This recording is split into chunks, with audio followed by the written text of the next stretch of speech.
Watch Pedro perform some trick uncanny in a play entitled The Fake Magician. Scala couldn't paint like Modigliani. To be a playwright was his ambition. So he wrote one about two merchant rivals who would each raise two disobedient teens. The four would not suffer love's deprivals, most lustful kids this side of the Apennines. Pantaloon and Gratiano were neighbors, which made the four kids' rendezvous easy. Despite the two harried fathers' labors, there were repeated encounters, sleazy. While on four necks, two couples were nibbling. Two rival merchants spend their days quibbling. Two rival merchants spend their days quibbling over bushels of wheat and sacks of grain, busy counting coins and receipts scribbling. Dealing with spoiled children was such a pain. Pantaloon's daughter was supposedly chaste, but Flamina was tempted by a cur. Horatio sought to her honor debase. Gratiano's no good son he must deter. Of course, Gratiano had his own woes. Flavio was Pantaloon's son and heir, who called to his daughter from the shadows, tempting Isabel into an affair. Two girls who'd make their mothers a granny, two courtesans with help from their zanny. Two courtesans with help from their zanny. Horatio is the first lover on stage. I need to bang her like a timpani. Pedro, my servant, come and earn your wage. Flamina waits on the second floor. Pedro appears with a ladder in hand. Horatio's randy and looking to score. As soon as night falls, all goes just as planned. On Flamina's pleasures he will soon dine. Pantaloon already sleeps in his chair. Up the suitor climbs with bottle of wine, while below her dad remains unaware. From their lips forbidden wine is soon dribbling. Two lovers in love with each other's sibling. Two lovers in love with each other's sibling. Flavio the suitor comes on stage next. His passion for Isabel is crippling. How to get into her room? He is vexed. Her servant Columbine has a good plan, tells Gratiano that there is a leak. Then hire a plumber, squawks the tired old man. Flavio, in disguise, arrives as they speak. In fake mustache he is led through the house. The old merchant does not suspect a thing, though they have to be quiet as a mouse. Sly Flavio soon wears out her bed spring. Four enjoy a night of concupiscence.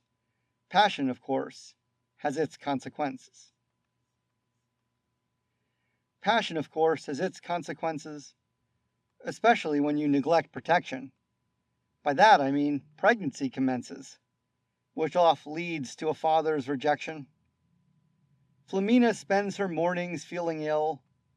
Isabel starts craving pickled ice cream.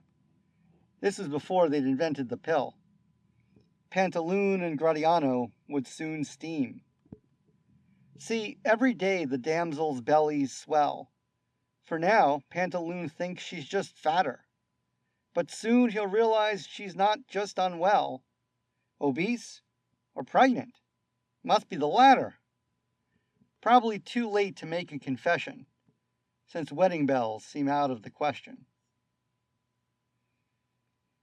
Since wedding bells seem out of the question, two young men must form an alternate plan.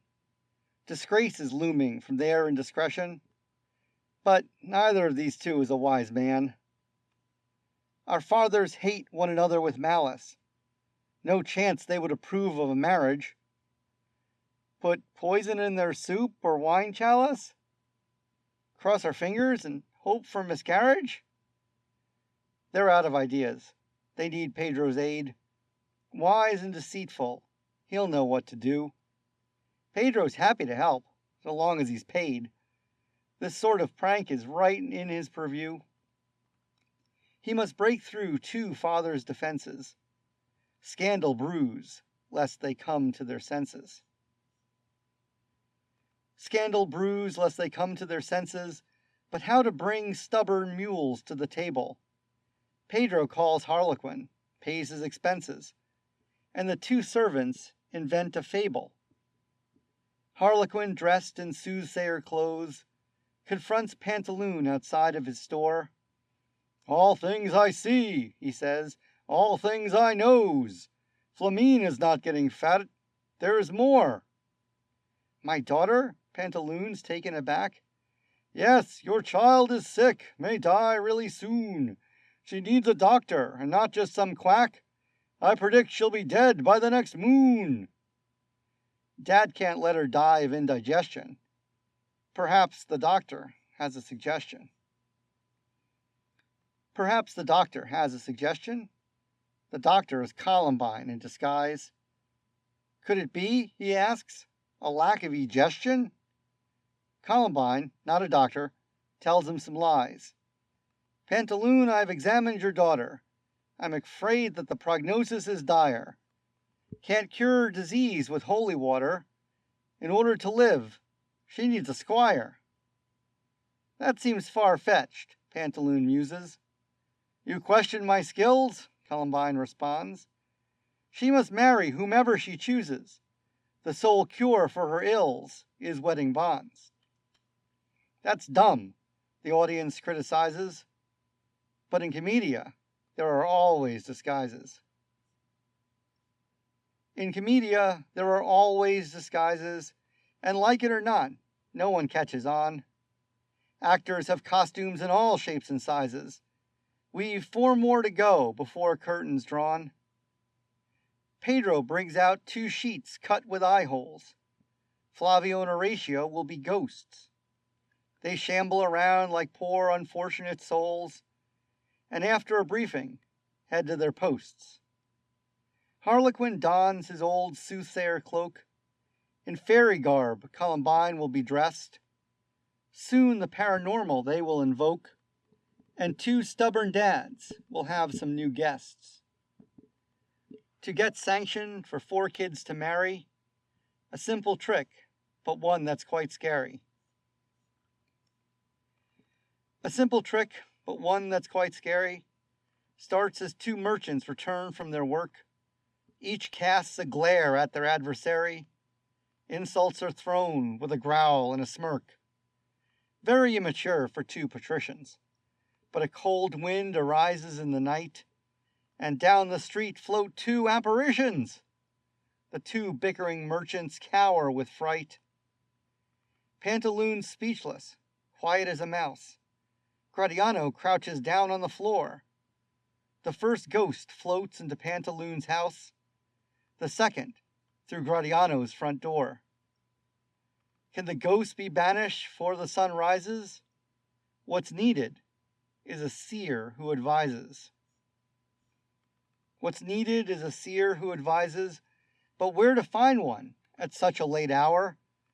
Pedro would know, Pantaloon surmises. Pedro and friend arrive looking dour.